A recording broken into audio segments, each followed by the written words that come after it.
Titan Boxing Academy sounded like a storm when it was full. Ropes creaked, bags boomed, cornermen barked, and somewhere a speed bag rattled like a handful of pebbles in a tin can. Posters of champions, gloved, glistening, immortalized mid-roar, covered the walls. The largest, centered over the main ring, was Alex Iron Fist Riker. Arms crossed, smile too bright. National champion. Media darling. A man who believed crowds were a mirror. Dana Cole walked in like she'd walked into a grocery store, easy and unhurried, with a 12-year-old boy holding the strap of his backpack just behind her hip. He had her eyes, keen and restless, beneath hooded lids. "Breathe," Dana murmured without looking back. "I am," her nephew Noah whispered. "Mostly. I love seeing where everyone's from." Drop your location in the comments, and let's see how far this video travels. And subscribe the channel. He'd begged for boxing lessons for months. His grades were good. He stuck with his violin and saved babysitting money for gear. Dana had run out of reasons to stall. Titan was the biggest gym in the city. It was also the one closest to her apartment and her office. Convenience was an argument that often won. A teenage receptionist slid a clipboard across the counter. "Trial class waiver," she said. And then, seeing the posters on Dana's face, "We train champions." "We train character," Dana replied, signing where she needed, sliding the papers back. "Champions are a bonus." A bark of laughter came from the ring. "That's a nice slogan," someone said. Alex Riker vaulted the ropes with the casual grace of a man born inside a ring. He was larger than he looked in pictures. Not just taller or broader, but bigger in that way famous people sometimes are. The way space behaved differently around them. He glanced at the waiver, at Noah, and finally at Dana. His eyes sparkled with mischief. "You signing up for the cardio class, ma'am? We've got a noon boot camp that's gentle." Noah shifted. Dana met Alex's gaze. "He's here to learn fundamentals," she said. "Balance, defense, how not to get hurt." "That right?" Alex crouched to Noah's height. "You got a good teacher already. Auntie's got rules." He rose, voice rising with him. Dial turned quickly toward the crowd. "Only trouble with rules is they break easy when a real punch lands." A few fighters chuckled. Phones appeared. They always did when Alex was in view. "Show them a stance," Dana told Noah softly. He blinked, surprised, but squared his feet shoulder-width apart, lead foot pointed forward, hands up, chin tucked. He'd been watching videos, practicing in hallways and trying not to show off and failing. Alex grinned. "Not bad, little man, but you'll never learn if you're—" He waved a glove at Dana's slacks, her knit top, the plain bun that kept her hair out of her face. "Guardian angel keeps hovering." "She's not hovering," Noah said, then caught himself, eyes flicking to Dana, checking if he'd gone too far. "It's fine," Dana said. She looked at Alex again. "You know how to hit. That's obvious. Do you know how to stop someone from falling when they're dizzy? Or how to talk when talking is safer than swinging?" "Talking's for post-fight interviews." Alex waggled his eyebrows toward the cluster of spectators. "You want a demo? 1 minute. Light touch. Crowd likes light touch. You can keep your shoes on." She could have said no. She almost did. But Noah's shoulders went tight. Inside Titan, like in many rooms with men like Alex, a no wasn't merely a boundary. It was a loss. A narrative surrendered. 1 minute, Dana said. Light touch. Phones came up. A ring cleared, laughter riding high on the sound. Alex strapped on a pair of 16-ounce gloves and passed an identical pair to an assistant for Dana. She didn't protest the epod size, weight, or way the assistant's fingers lingered too long on the Velcro. She flexed, checking balance and mobility. "Touch gloves," the assistant called, raising his phone so the crowd could see both faces. Alex smirked at the thumbnail image. "Light touch," Dana said again, like a rule and prayer. The bell dinged.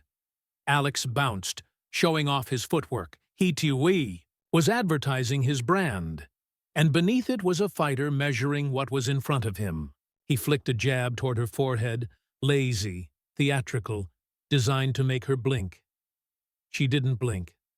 She slipped inside the line, her right foot pivoting, her torso turning, and the punch missing by inches.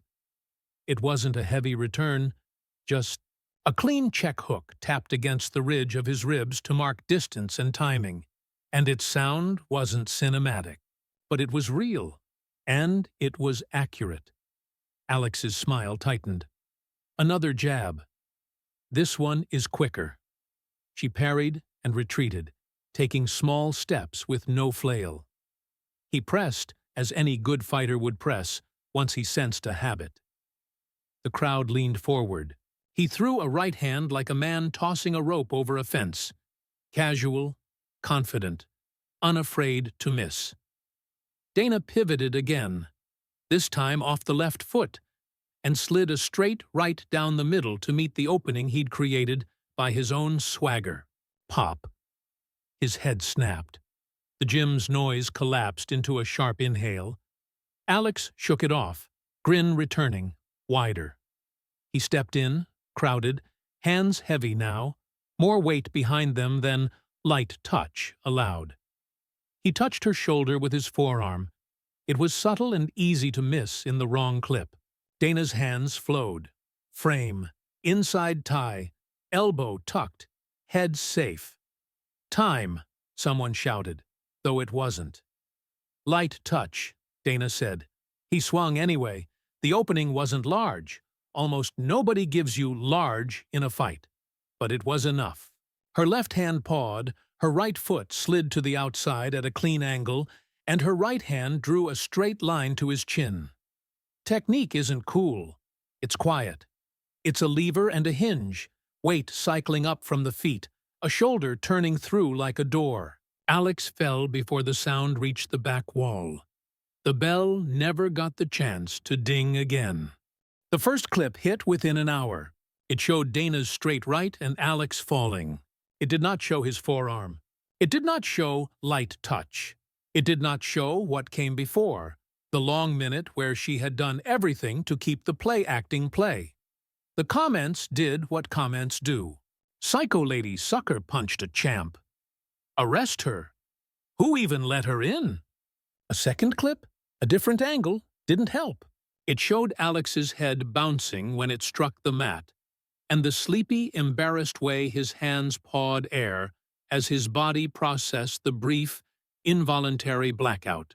Someone attached a slow-motion soundtrack with a cowbell. Alex posted to his millions that evening, sitting in front of a shelf of belts and trophies. His cheek was a little swollen. It made him look human in a way his PR team probably loved. "Took a cheap shot today," he said, voice low and wounded. "Won't press charges. We all have rough days, but violence in a beginner class? Not okay. Our sport's about respect." Noah shoved his phone at Dana on her couch. "He's lying." "I know," Dana said. She'd already speared tofu with a fork and then set the fork down. "Eat," she told him. Being mad on an empty stomach is worse. Her FBI supervisor called the next morning. "We need to talk optics," Assistant Special Agent in Charge Constance Griggs said over a speaker Dana couldn't see through. "Sparring in a gym is not a violation of anything, but denting a public figure's face invites attention we don't like. Keep a low profile." Low profile was how Dana lived. She was good at it. She put on her blazer and went to work.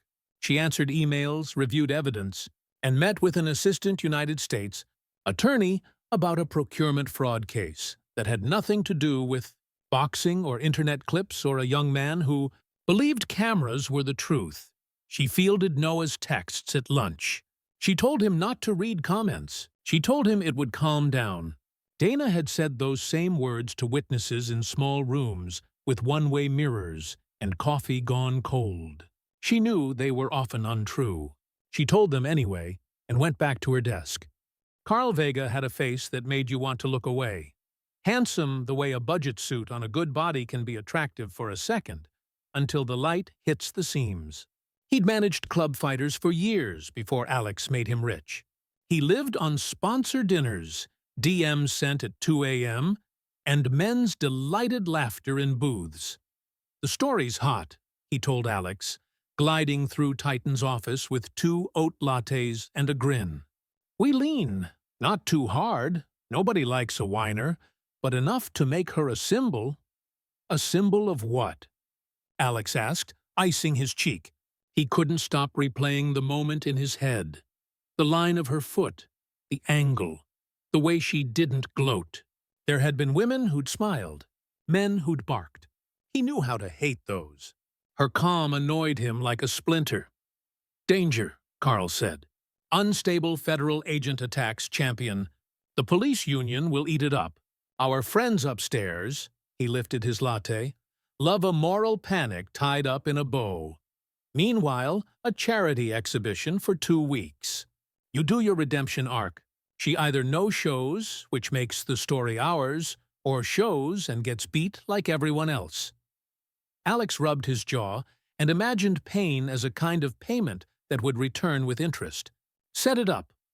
Across town, Dana's partner, Agent Luis Moreno, closed the door to their shared office with his hip. "Half your inbox is about Gymgate," he said, dropping into his chair. "Half of mine is about procurement fraud. I'll trade." Dana slid a file toward him. "You know Titan's main sponsor?" Luis asked a minute later. "A tech company called Zephyr Defense. Sell battlefield sensors. They're under a quiet audit." "By who?" "Us, if we say yes to the U.S. attorney." Zephyr hired a lobbyist who used to date Carl Vega. Carl's on their entertainment ledger. The champ's manager. The one and only. Dana looked at the page. Luis had pulled a spreadsheet no one meant for the public to read. There were notes beside certain dinners, phrases like "contract renewal night" and "ensure favorable coverage." She traced one finger over a line item, 4 seats to a police charity gala, with Alex Riker's name spelled in a flourish. "Do we care?" she asked. "About the gala." Luis sat back. "No. About the pattern? Maybe. People who bend rules bend them everywhere." Donna had seen that series enough times to name every episode. She put her finger on the spreadsheet again. "You want to care publicly?" "Because I just got told to keep my head down." Luis watched her carefully. "I want to care smart." The first gym Dana ever loved was a small place above a pizza restaurant that always smelled like dough and liniment. The second was a windowless concrete room on the 3rd floor of a building that didn't exist on any public map. She learned things there you only spot if you're looking. How a hand can be a question or an answer. How a knee can be a sentence. How breath can move a body that doesn't want to move. Coach Lena Brooks ran a gym with no mirrors. After a short, hard run, she'd retired from boxing, turning her career into a whispered legend. Sparring partners who swore you could feel knowledge behind every punch. When Dana walked in, Lena didn't ask about the video. She handed Dana a jump rope. 8 minutes. Then talk, Dana jumped. Her feet found rhythm. Her breath stayed calm, and the little clicks of rope on the floor lifted dust that looked like memory. "It wasn't a cheap shot," Lena said, when Dana's lungs were warm. "You know that, and I do. But the people who paid for the posters in that other gym, they don't care what's true. They care what's sticky." Dana rolled her shoulders. "Alex wants an exhibition." 2 weeks, Lena didn't flinch. "You're not his weight class or age." "True. You're faster than his idea of you," Lena said, nodding in that way she had of giving a compliment, only if it was true. "But his idea of you shapes the room. You walk in and half the judges have already scored it 10-9 for him." What do you want out of the night? Not a belt, Dana said. Not a clip. Just the truth. Or enough of it. Lena set mitts on her hands. Then we build a fight that reveals the truth whether or not anybody was willing to look. Dana breathed, stepped, and touched leather. Carl Vega's smile widened when the fight commission signed off on the exhibition. Strictly boxing, he said into the cameras. No funny business. Funny business meant taped thumb spurs, weighted gloves, and a referee who owed a favor. None of those were the plan, exactly. But Carl was a man who preferred options.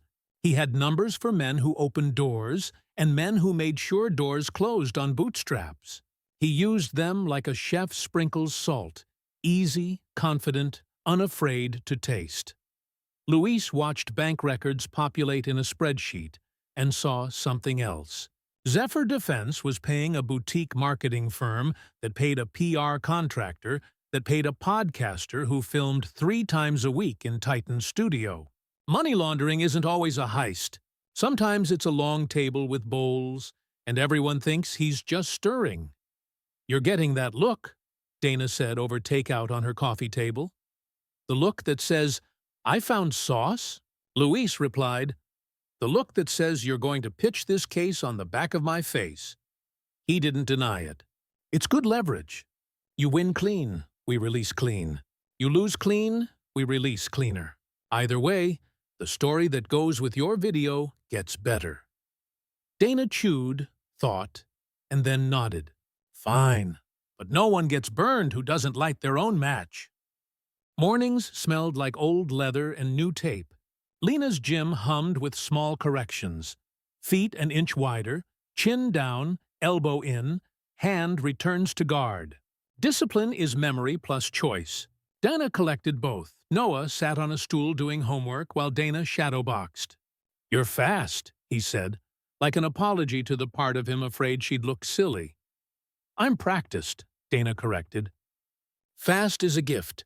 Practiced is a decision. He wrote that down in the margin of his history worksheet.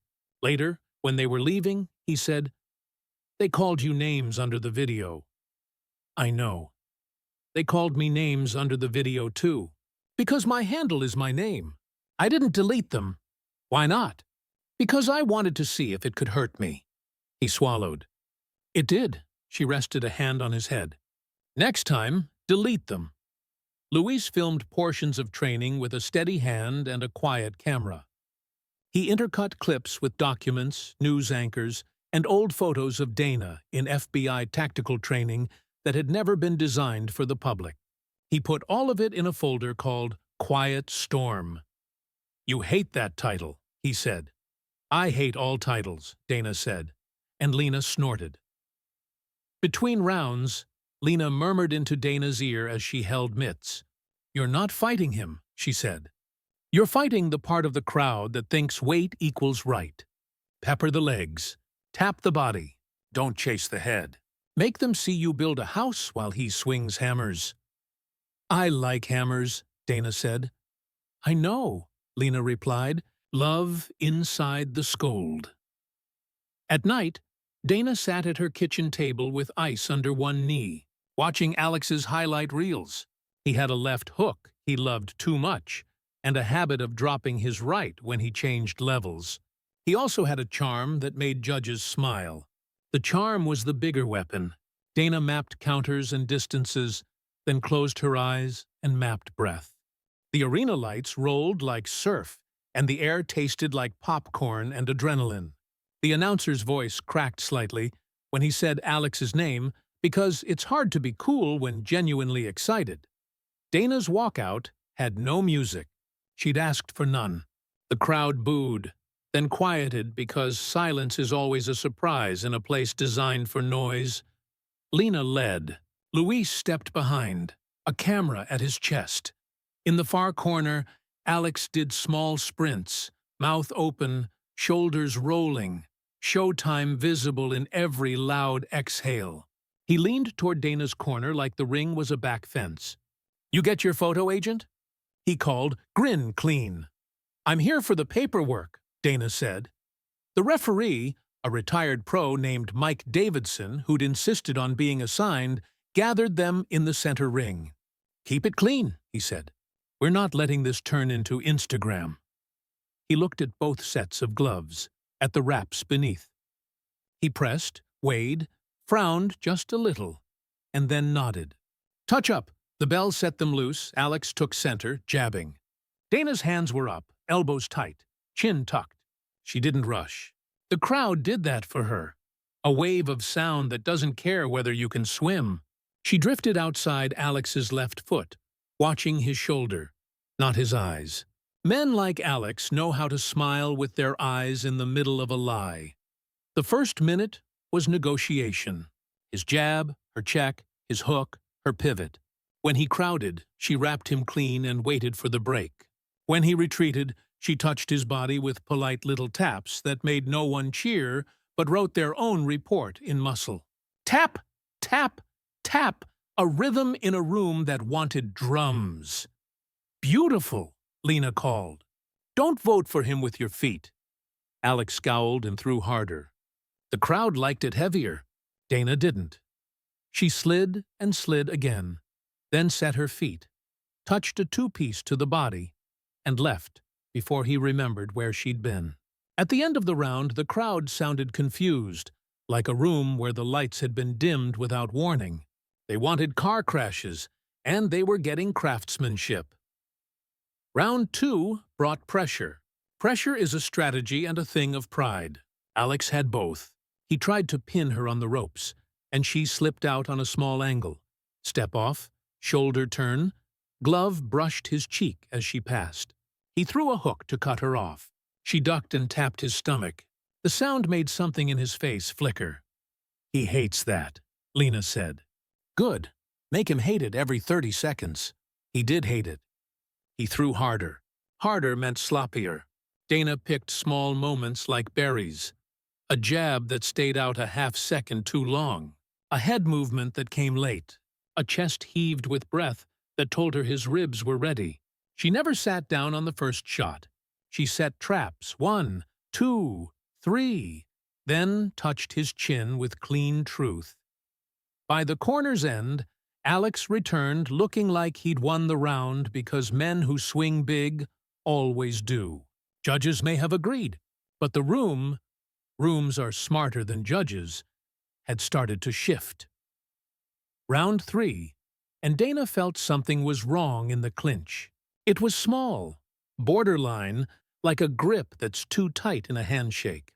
The pad under Alex's left glove felt dense where it shouldn't. She adjusted quickly, chin tucked, forehead pressed to his cheek so no headbutts could slip in. Inside bicep control to keep his hand from turning. On the break, she glanced at the ref. Mike Davidson's eyes narrowed like a man learning a new word. Alex hissed, "Smile for the feds." She smiled, but not for him. He came out of the break with an overhand right and a desire to turn science into a bar fight. Dana wasn't a bar. She slid inside the arc and let her left shoulder bump his chest, half a shove that told him she could move him any time. He hated that, too. Near the round's end, he caught her with a left hook, not clean enough for a camera, but heavy enough for her ear to ring. The crowd leaped. Donna took one step back, blinked until the ring stopped doubling, and then stabbed a right hand to his body. "Breathe," Lena said during the stool minute. He's playing louder now. "Don't turn up the volume to match. Make him hear you by not shouting." Dana nodded, water trickling, breath slowing. Luis hovered, a hand on the top rope. He didn't say anything. Good partners know when not to. Round 4 was public proof of patience. Donna fed him the feints that make a man swing at ghosts. He hit the air so hard the sound made people gasp. She tapped, moved, tapped again. Then he feinted and came low, not with a punch, but with his forearm, ugly and stupid. It landed on her hip as they turned. Mike Davidson stepped between. "Last warning," he said, eyes on Alex's corner. Carl Vega shouted about slippery agents. The crowd booed, because booing is easier than math. Dana tuned them out. She set a simple trap. Jab to the body, step outside, then float a nothing punch high to draw the counter. When Alex bit, she pulled the shortest arc a right hand can draw, the punch so clean it made no sound. He sank, and then surged back up, rage making him taller. She didn't follow. She moved and made him chase. Chase changes your shape. He was less champion now, more man. She touched him with a left hook he didn't see, and the round ended on his frustration. Round 5 began with expectations that were as thick as fog. The score could have been anything if this had been a title fight. But this was the kind of fight that judges watch over their glasses, knowing that public mood counts more than math. Alex charged. Dana was ready. All the little taps on the body had sanded his engine. When he threw his favorite left hook, she was already gone. Her right hand arrived at the same address his left had vacated. He fell like a door closing, quickly, and with a thud amplified by 100 phones doing 100 recordings. The referee counted because that's what you do in a ring, even when you know. Alex beat the count, barely.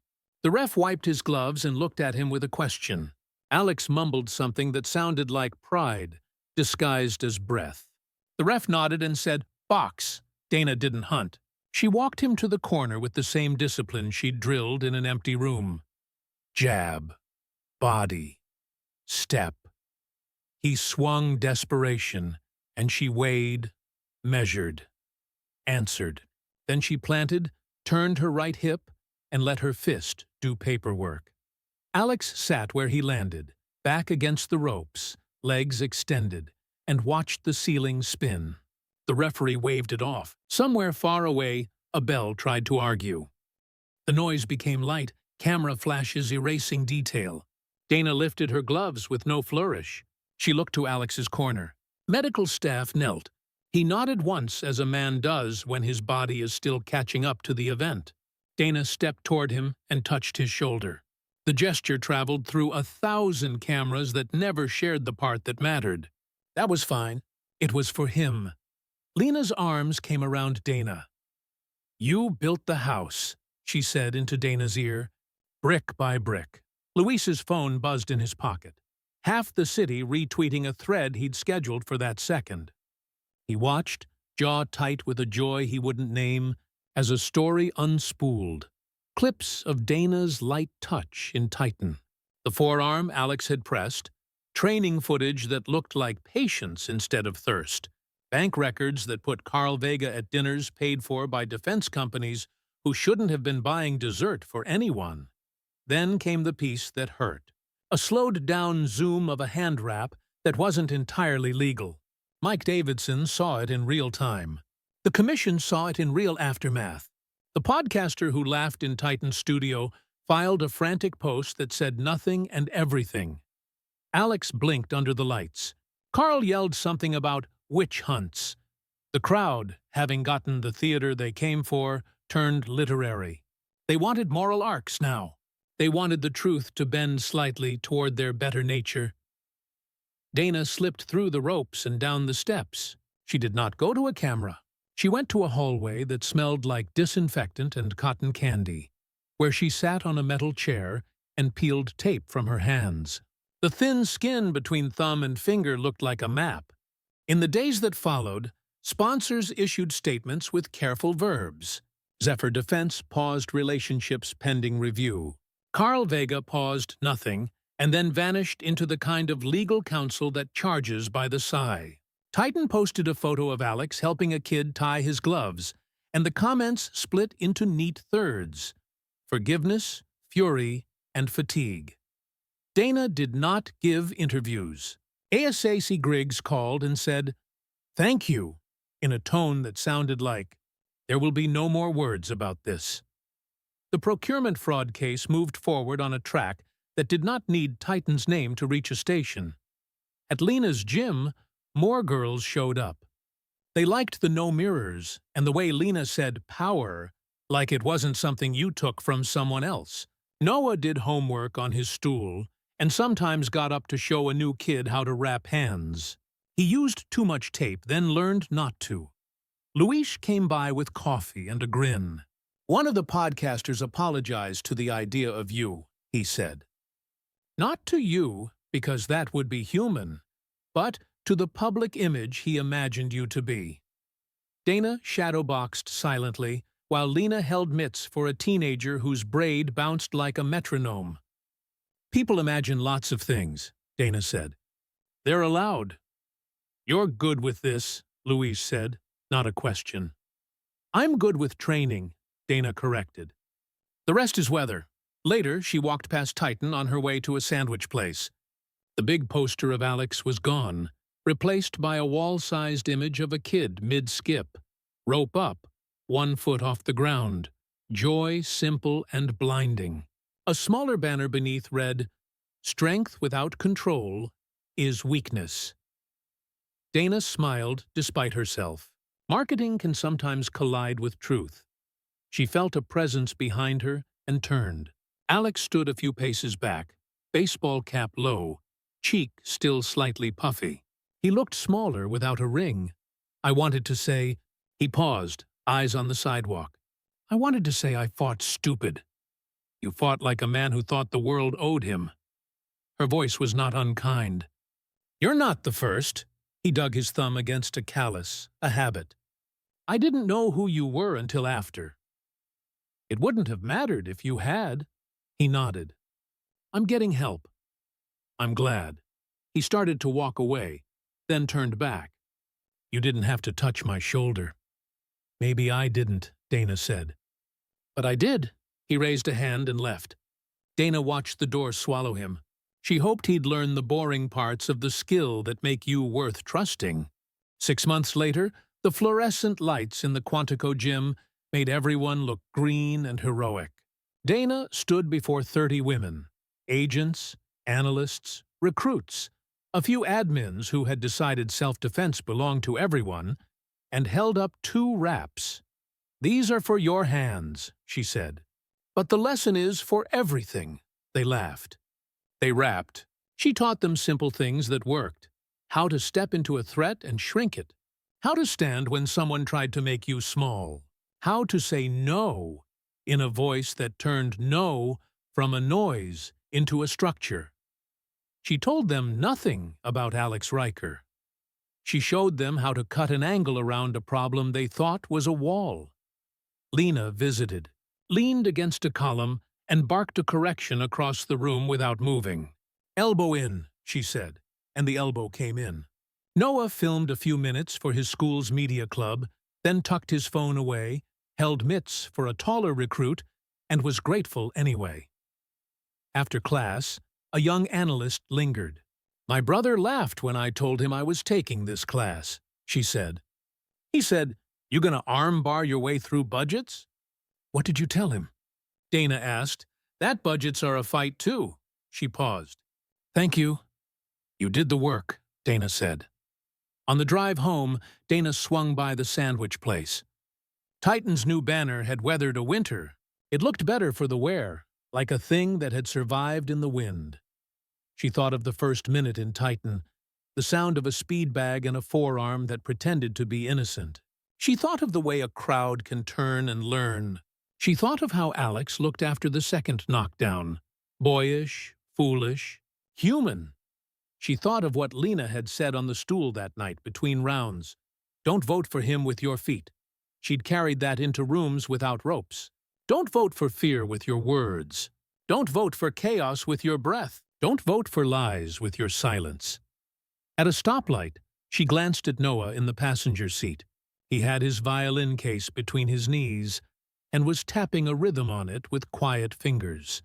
Recital tomorrow, he said, not looking up. I'll be there, she said. You always are.